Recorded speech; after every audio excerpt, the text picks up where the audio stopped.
नमस्कार दोस्तों। रिजवान सर ने इस वीडियो में पाकिस्तानी एंकर मिस आरजू को बताया कि पाकिस्तानी आतंकवाद की वजह से भारत के लाखों बेगुनाह बेकसूर लोग मारे गए और एक सच्चे हिंदुस्तानी मुसलमान होने के नाते वो पाकिस्तान को पसंद नहीं करते। साथ ही पाकिस्तानी कलाकारों के भारत में काम करने के भी वो खिलाफ हैं। तो आइए सुनते हैं रिजवान सर के पाकिस्तान के बारे में विचार। वीडियो शुरू करने से पहले आप सभी से रिक्वेस्ट है कि अगर वीडियो पसंद आए तो लाइक और शेयर करना, साथ ही मेरे चैनल को सब्सक्राइब करना और बेल आइकन को दबाना ना भूलना। धन्यवाद।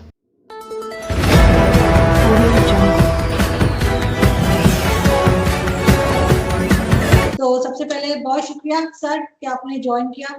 Thank you. अस्सलाम वालेकुम, जय हिंद, वंदे मातरम। सबसे पहले तो sir as a Indian Muslim आप क्या समझते हैं कि इंडिया में जो है वो पाकिस्तान के बारे में इंडियन मुस्लिम्स क्या सोचते हैं? देखिए, as an Indian who happens to be a Muslim, Pakistan के बारे में लगभग हम लोग ये एक हमारा ओपिनियन है, जहां तक मेरा ओपिनियन है कि पाकिस्तान का जो वजूद है उससे भारत का, हमारा मुस्लिम्स का डबल नुकसान हो रहा है बनिस्बत हमारे देश के हिंदुओं के। क्योंकि हिंदू को ऐसा लगता है कि पाकिस्तान एक ऐसा मुल्क है जो भारत को खुशहाल नहीं देखना चाहता। उसके इश्यूज हैं, पॉलिटिकल इश्यूज हैं इंडिया के साथ। 2-3 जंगें, हमारी 4 जंग हो चुकी हैं, टेररिज्म हो चुका है। तो बेसिकली जो हमारे देश का हिंदू है वो ये मान के चलता है that Pakistan as a nation, it is not a friendly nation to us. But आपने मुझसे अगर पूछा एज अ मुस्लिम, मेरी पाकिस्तान से 2 शिकायतें हैं। एक तो एज एन इंडियन मेरी शिकायत है, जो हर हिंदू की शिकायत है, और दूसरी एज अ मुस्लिम जो मेरी शिकायत है कि सिर्फ हमारे मुल्क के लिए ही नहीं, हमारी कौम के लिए भी पाकिस्तान की जो आइडियोलॉजी है वो डिटरमेंटल है। हमारी कौम को इंडिया में पाकिस्तान की सोच से, पाकिस्तान की हरकतों से नुकसान होता है। और आपका ये जो मंच है इसको मैं इसलिए भी इस्तेमाल करना चाहता हूं, आप ये बात बोलना चाहता हूं इंडियन मुस्लिम से कि हमारे 4 विवाद इस देश के इंटरनल हो सकते हैं, किसी पॉलिटिकल पार्टी से हो सकते हैं, किसी आइडियोलॉजी से हो सकते हैं, but when it comes to Pakistan we should stand united and we should not let और अलाउ पाकिस्तान की वो हमारी मुस्लिम साइकी को किसी भी तरह इंडिया में इन्फ्लुएंस करे to settle our internal misunderstanding within the nation, means within India. लेकिन सर कहीं ना कहीं तो आप लोगों के ऊपर कुछ गलत हो रहा होगा जो पाकिस्तान ने पॉइंट आउट किया होगा, क्योंकि इंडिया से भी तो अगर हमारे यहाँ की माइनॉरिटी पे कुछ गलत होता है तो बताया जाता है, तो वो तो कोई हर्ज नहीं है बताने में। देखिए, जहां तक मेजॉरिटी की माइनॉरिटी को हैंडलिंग की बात है, मेजॉरिटी की माइनॉरिटी को, so with due respect to you, you are a wonderful person. Actually India Pakistan एक डिफरेंट ऑर्बिट में है।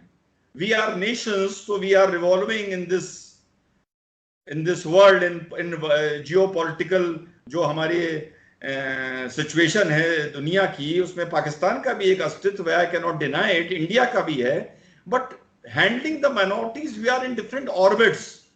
तो हम लोग पाकिस्तान के मेजॉरिटी वहां की माइनॉरिटी से जिस तरह से बिहेव करती है, उसको इंडिया की मेजॉरिटी अपनी माइनॉरिटी से जिस तरह बिहेव करती है, इन दोनों चीजों को एक्चुअली कंपेयर नहीं करा जा सकता। अब इसको आप एक कॉम्प्लीमेंट भी मान सकते हैं और आप इसको एक रिमार्क भी मान सकते हैं, लेकिन इन दोनों चीजों को बस कंपेयर नहीं करा जा सकता। अगर हम इन दोनों की हैंडलिंग को टुवर्ड्स योर माइनॉरिटी अगर हम कंपेयर करेंगे तो हम लॉजिक को डिससर्विस करेंगे, which I really don't want to do. तो सर आपके ख्याल से रिलेशंस अच्छे कभी नहीं हो सकते? जैसे पाकिस्तानी आर्टिस्ट इंडिया जाते हैं, आपके ख्याल से जाना चाहिए इंडियन फिल्म्स में, उनको काम करना चाहिए, उनको बुलाना चाहिए इंडियंस को? देखिए, बड़ी आसानी से एक बात बता दूं, जब 2 कुनबे होते हैं, हमारा एक कुनबा है भारत हिंदुस्तान, आपका एक कुनबा है पाकिस्तान। मैं दोनों का सम्मान करता हूं। ऐसा नहीं है कि आपने मुझे इस मंच पे बुला लिया है तो मैं इसको एज एन अपॉर्चुनिटी यूज करूं कि भाई मैं कुछ ऐसा बोलूं जो यहाँ की पब्लिक को अपील करे या पाकिस्तानियों को बुरा लगे। नो, ये मेरा कभी एटीट्यूड नहीं रहता, यू नो दैट। आपकी मुझसे शायद 2 बार बात हो चुकी है। देखिए, हमारे 2 कुनबे हैं। अगर एक कुनबे में दूसरे कुनबे का कोई आदमी आके किसी को कत्ल कर देता है तो जिस कुनबे का आदमी कत्ल होता है उसकी क्या जिम्मेदारी है? उसकी यह जिम्मेदारी है कि दूसरे कुनबे से वो दूर रहे। अब जरूरी नहीं कि दूसरे कुनबे का हर आदमी कातिल हो, ये जरूरी नहीं है, लेकिन एक कॉमन सेंस ये कहती है कि भैया तुमने हमारे कुनबे का एक भाई को कत्ल किया है, एक भाई को, इसलिए हम तुमसे दूर रहना चाहते हैं किसी भी फॉर्म में। ये बात आप भी सोच सकते हैं। अगर आपको ऐसा लगता है कि हिंदुस्तान की गवर्नमेंट्स ने over a period of time पाकिस्तानियों को, इनोसेंट पाकिस्तानियों को मरवाया, तो आप भी ऐसा सोचिए, ये आपकी लिबर्टी है। I am not here to impress my opinion over you. तो ये बात हुई एक कत्ल की। मेरा ये मानना है कि सन 50 के बाद अगर हम सारी जंगें देख लें, हम कारगिल देख लें, हम पंजाब का टेररिज्म देख लें, हम कश्मीर का टेररिज्म देख लें, हम भारत में जो टेररिज्म हुआ उसको देख लें, तो हमारे फौजी मिला के, हमारे बेगुनाहों को मिला के, कश्मीरी भाइयों को मिला के, पंजाबी हिंदुओं को बुला के, सबको मिला के कम से कम 1.5 लाख हमारे कुनबे के ऐसे भाई हैं बेगुनाह, जिनको मैं मानता हूं कि पाकिस्तान की वजह से कत्ल किया गया है। सो आप एक कॉमन सेंस से बताइए कि अगर एक कुनबे का आदमी दूसरे कुनबे के आदमी को कत्ल करेगा और मेरी यहां कोई शादी होगी, तो क्या मैं कत्ल करने वाले कुनबे से ऑर्केस्ट्रा पार्टी बुलाऊंगा अपनी शादी में परफॉर्म करने के लिए? भले ऑर्केस्ट्रा पार्टी में कोई भी कातिल ना हो, लेकिन मैं नहीं बुलाऊंगा। तो भारत मेरा कुनबा है। मैं ये मानता हूं कि आपके कुनबे ने मेरे कुनबे के बेगुनाहों का कत्ल कराया और करवाया है, इसलिए आपके कुनबे से हर तरीके से मैं पर्सनली तौर पे as an Indian and as an Indian Muslim दूर रहना चाहता हूं। इसलिए मैं आपके स्टार से भी दूर रहना चाहता हूं, आपके कलाकार से भी दूर रहना चाहता हूं, आपके क्रिकेटर से भी दूर रहना चाहता हूं।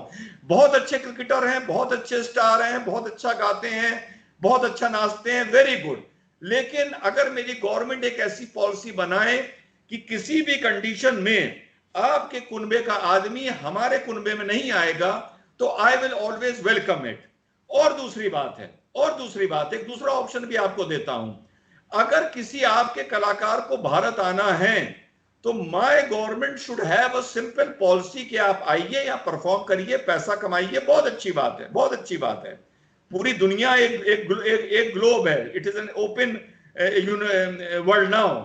लेकिन इसका एक पैरामीटर होना चाहिए कि आपका कोई भी जब यहां कलाकार आएगा, ही शुड एडमिट कि yes, Pakistan nurtures and exports terror. अगर वो ये बात बोलता है, वी कैन वेलकम हिम। अगर वो नहीं बोलता है तो we should not welcome him. मेरी ये एटीट्यूड पिछले 20 साल से है, और चाहे यूपीए की गवर्नमेंट हो, चाहे एनडीए की गवर्नमेंट हो, मेरी इन दोनों गवर्नमेंट से ये शिकायत रहती है कि पाकिस्तान को हम लोग उस तरह हैंडल नहीं करते जिस तरह उस कुनबे को करना चाहिए जिसने हमारे कुनबे के 1.5 लाख आदमी शहीद किए हैं। लेकिन सर, आप लोग अपने यहाँ नहीं देखते कि आपके यहाँ कश्मीर में लोग खुद उठ रहे हैं, जो पाकिस्तान कहता है। पाकिस्तान ये कहता है कि कश्मीर में जिस तरह के लॉकडाउन चल रहे हैं, जिस तरह का जुल्म भारतीय फौज कर रही है, उसकी वजह से वहां से लोग जो उठते हैं, तहरीकें उठती हैं, जो मूवमेंट्स उठती हैं, जो वो प्रोटेस्ट करते हैं, उसके रिजल्ट में ये सारी डेथ्स होती है जो आप बता रहे हैं, लेकिन आप पाकिस्तान को ब्लेम कर देते हैं।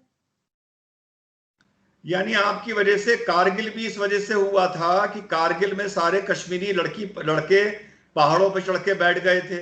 आपके हिसाब से पंजाब टेरर भी कश्मीर की वजह से हुआ था।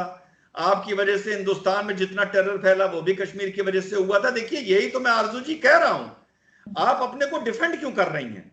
बिल्कुल ना डिफेंड करिए। मेरा सिंपल सा कहना यह है कि पहले भी मैंने कहा कि आपको अगर हमारे कंट्री से शिकायत है, अगर आपके कलाकारों को वो कलमा पढ़ते हैं, अल्लाह पे यकीन करते हैं, अगर उनके लगता है कि हिंदुस्तान के काफिर, हिंदुस्तान की फौज कश्मीरियों पे जुल्म कर रही है, तो उनको तो वैसे ही हिंदुस्तान नहीं आना चाहिए। वो आते क्यों हैं? उन्हें नहीं आना। यही तो मेरा आर्गुमेंट है। देखिए आपसे कि अगर आप मानते हैं कि हम किसी मुसलमानों पर यहां जुल्म कर रहे हैं तो आप हमारे मुल्क नाचने गाने ना आइए ना। यही तो मेरा लॉजिक था जो मैंने आपसे बोली।